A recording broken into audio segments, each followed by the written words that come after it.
नमस्कार, ये आकाशवाणी पटना है। अब आप अभिषेक दास से प्रादेशिक समाचार सुनिए। पहले मुख्य समाचार। प्रधानमंत्री नरेंद्र मोदी ने त्योहारों के मौसम में देशवासियों से स्वदेशी उत्पाद खरीदने और बेचने की अपील की। भाजपा के वरिष्ठ नेता और केंद्रीय गृह मंत्री अमित शाह आज रोहतास और बेगूसराय में 20 जिलों के पार्टी नेताओं और कार्यकर्ताओं से संवाद करेंगे। निर्वाचन आयोग ने ईवीएम मतपत्रों के डिजाइन और मुद्रण के लिए दिशा निर्देशों में संशोधन किया। देश में पहली बार बिहार विधानसभा चुनाव से ईवीएम पर उम्मीदवारों की रंगीन फोटो प्रदर्शित होगी। और मौसम विभाग ने आज कैमूर, रोहतास, बक्सर और औरंगाबाद जिले में कुछ स्थानों पर भारी बारिश की चेतावनी जारी की। अब समाचार विस्तार से। प्रधानमंत्री नरेंद्र मोदी ने कहा है कि त्योहारों का मौसम स्वदेशी मंत्र को साबित करने का भी समय है। मध्य प्रदेश के धार में एक जनसभा को संबोधित करते हुए श्री मोदी ने नागरिकों से यह सुनिश्चित करने का आग्रह किया कि वे जो कुछ भी खरीदें या बेचें वह भारत में निर्मित होना चाहिए। ये समय त्योहारों का समय है और इस समय आपको स्वदेशी का मंत्र भी लगातार दोहराना है, अपने जीवन में उतारना है। मेरी 140 करोड़ देशवासियों से प्रार्थना है, आप जो भी खरीदें वो देश में ही बना होना चाहिए। महात्मा गांधी ने स्वदेशी को आजादी का माध्यम बनाया था। अब हमें स्वदेशी को विकसित भारत की नींव बनाना है। भाजपा के वरिष्ठ नेता और केंद्रीय गृह मंत्री अमित शाह आज बिहार दौरे पर हैं। श्री शाह रोहतास और बेगूसराय में 20 जिलों के पार्टी नेताओं और कार्यकर्ताओं से संवाद करेंगे। वे विधानसभा चुनाव की तैयारियों को लेकर चर्चा करेंगे। हमारे संवाददाता ने बताया कि श्री शाह कल देर शाम पटना पहुंचे। पटना हवाई अड्डे पर भाजपा के प्रदेश अध्यक्ष दिलीप जायसवाल और पार्टी के वरिष्ठ नेताओं ने उनका स्वागत किया। एक रिपोर्ट। भाजपा के वरिष्ठ नेता और केंद्रीय गृह मंत्री अमित शाह आज दिन के 11 बजे रोहतास जिले के डेहरी में शाहबाद और मगध क्षेत्र के कार्यकर्ताओं के साथ संवाद करेंगे। इस बैठक में कार्यकर्ताओं के अलावा रोहतास, कैमूर, आरा, बक्सर, गयाजी, नवादा, जहानाबाद, अरवल और औरंगाबाद के सांसद, विधायक, विधान परिषद सदस्य और पार्टी के पदाधिकारी भाग लेंगे। इस दौरान आगामी विधानसभा चुनाव को लेकर रणनीति तय होगी ताकि विधानसभा चुनाव में एनडीए की जीत सुनिश्चित हो सके। श्री शाह इसके बाद दूसरी बैठक दोपहर बाद बेगूसराय में करेंगे। इस बैठक में पटना ग्रामीण, पटना महानगर, बाढ़, नालंदा, शेखपुरा, मुंगेर, जमुई, लखीसराय, खगड़िया और बेगूसराय के सांसद, विधायक, विधान परिषद सदस्य और पार्टी के कार्यकर्ता भाग लेंगे। धर्मेंद्र कुमार राय, आकाशवाणी समाचार, पटना। विधानसभा चुनाव की तैयारियों को लेकर आज प्रदेश कांग्रेस चुनाव समिति की पटना के सदाकत आश्रम में एक बैठक होगी। पार्टी सूत्रों ने बताया कि बैठक में उम्मीदवारों के चयन पर मुख्य रूप से चर्चा होगी।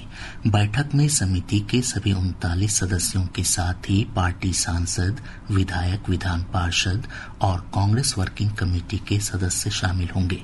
इस बैठक में पूर्णिया से निर्दलीय सांसद पप्पू यादव के भी शामिल होने की संभावना है।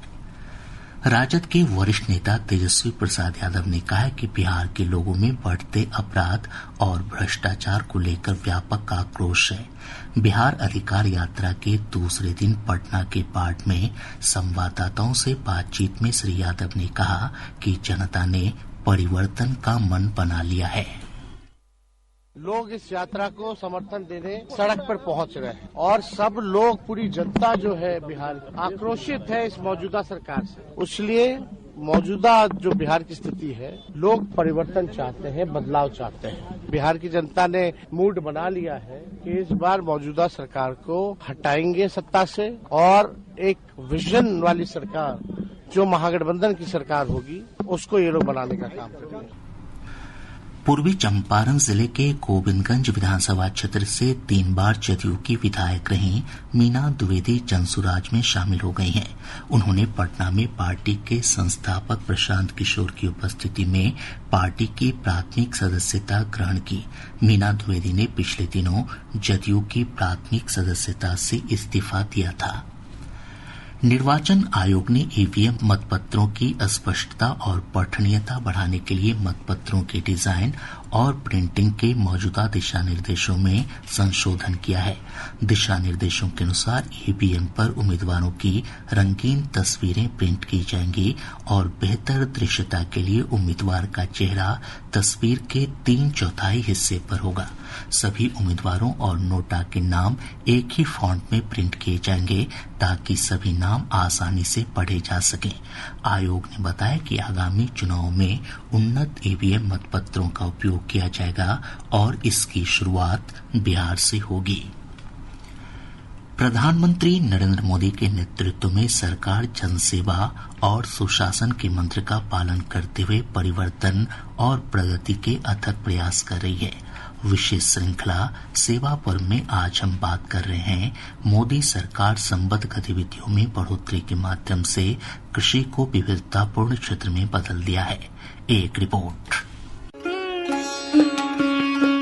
आज के भारत में खेती अब सिर्फ अनाज तक ही सीमित नहीं है। प्रधानमंत्री नरेंद्र मोदी के नेतृत्व में कृषि का विस्तार संबंधित क्षेत्रों में भी हो रहा है, जिससे ग्रामीण परिवारों के लिए आय और लचीलेपन के नए स्रोत खुल रहे हैं। इस वर्ष स्वतंत्रता दिवस पर प्रधानमंत्री मोदी ने कहा था कि सरकार सभी किसानों को देश की विकास योजनाओं का लाभ उपलब्ध करा रही है। 4 लाख करोड़ रुपया एग्रो प्रोडक्ट का एक्सपोर्ट हुआ है। ये मेरे देश के किसानों ने भी ताकत दिखाई। हम छोटे किसान हो, पशुपालक हो, मछुआरे हो, देश के विकास की अनेक योजनाओं का लाभ आज हम उन तक पहुंचा रहे हैं। पीएम किसान सम्मान निधि हो, रेन वाटर हार्वेस्टिंग हो, सिंचाई की योजनाएं हो, क्वालिटी सीड्स हो, फर्टिलाइजर की आवश्यकता हो।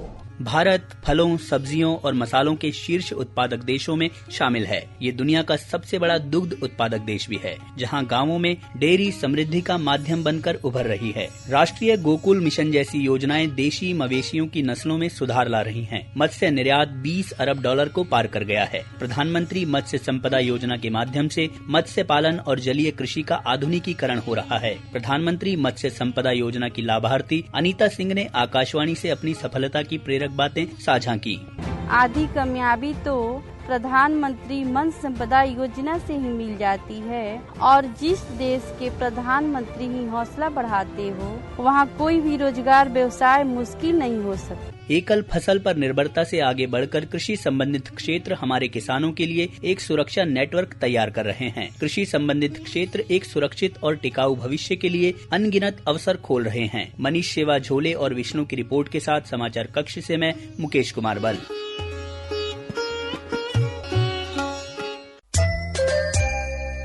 प्रादेशिक समाचार आप आकाशवाणी पटना से सुन रहे हैं। ताज़ा समाचारों के लिए आप हमारे x handle AIR News_ Patna पर जा सकते हैं।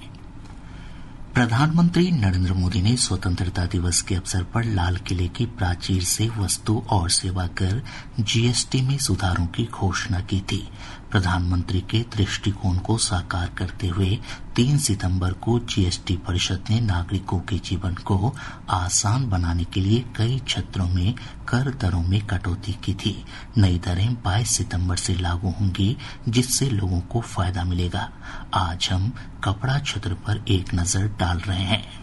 GST सुधारों के अंतर्गत सरकार ने कपड़ा उद्योग पर लगने वाले टैक्स में बड़ी कटौती कर आम आदमी पर पड़ने वाले वित्तीय बोझ को कम किया है। नए कर ढांचे में मानव निर्मित फाइबर पर GST की दर को 18% से घटाकर 5% कर दिया गया है। वहीं मानव निर्मित धागों पर सरकार ने GST को 12% से घटाकर 5% कर दिया है। सरकार के इस कदम से कपड़ा क्षेत्र में लागत कम होगी, जिससे मांग बढ़ने और निर्यात को बढ़ावा मिलने की उम्मीद है। वहीं रेडीमेड वस्त्रों पर भी लगने वाले GST में कटौती की गई है। अब 2,500 रुपए तक के प्रति पीस कपड़े के लिए कर को घटाकर 5% कर दिया गया है, जिससे श्रेणी 2 और श्रेणी 3 के शहरों में मांग को बढ़ावा मिलेगा और श्रम गहन वस्त्र इकाइयों, विशेषकर महिलाओं को प्रोत्साहन मिलेगा। कर में कटौती से मध्यम वर्ग और निम्न आय वर्ग के परिवारों के लिए कपड़े किफायती हो जाएंगे। रोहन के साथ सकलैन अख्तर, आकाशवाणी समाचार, दिल्ली।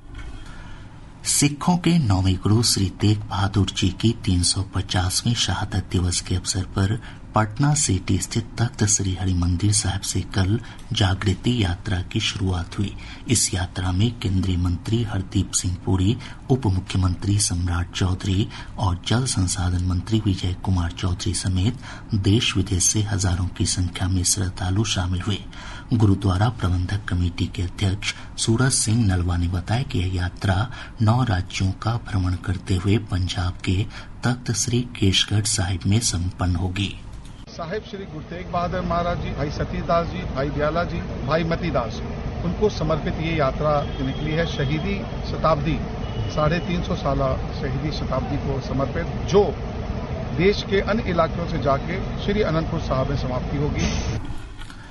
कटिहार रेल मंडल दुर्गा पूजा, दीपावली और छठ पूजा के दौरान यात्रियों की संभावित भीड़ को देखते हुए 13 जोड़ी स्पेशल ट्रेनों का परिचालन कर रहा है। प्रवर मंडल वाणिज्य प्रबंधक अनूप कुमार सिंह ने ये जानकारी दी। कटिहार मंडल द्वारा अभी पूजा स्पेशल के रूप में हमारे यहाँ से थ्रू ट्रेनों में हमें 12 पेयर ट्रेनें चला रहे हैं, जो कि कटिहार मंडल से अन्य मंडलों से होकर के आएंगी और कटिहार मंडल से होकर के गुजरेंगी। इसी तरीके से कटिहार मंडल से ओरिजिनेटिंग हम 13 पेयर ट्रेनों को चला रहे हैं, जो कि देश के विभिन्न कोनों पर जाएंगी और वहाँ से वापस आएंगी, जिससे कि यात्रियों की सुविधा पूजा स्पेशल में बढ़ जाएगी। राज्य में मानसून पूरी तरह सक्रिय है। पिछले 24 घंटों के दौरान कई जगहों पर भारी से बहुत भारी बारिश दर्ज की गई। मौसम विभाग ने आज कैमूर, रोहतास, बक्सर और औरंगाबाद जिले में कुछ स्थानों पर भारी बारिश की चेतावनी जारी की है।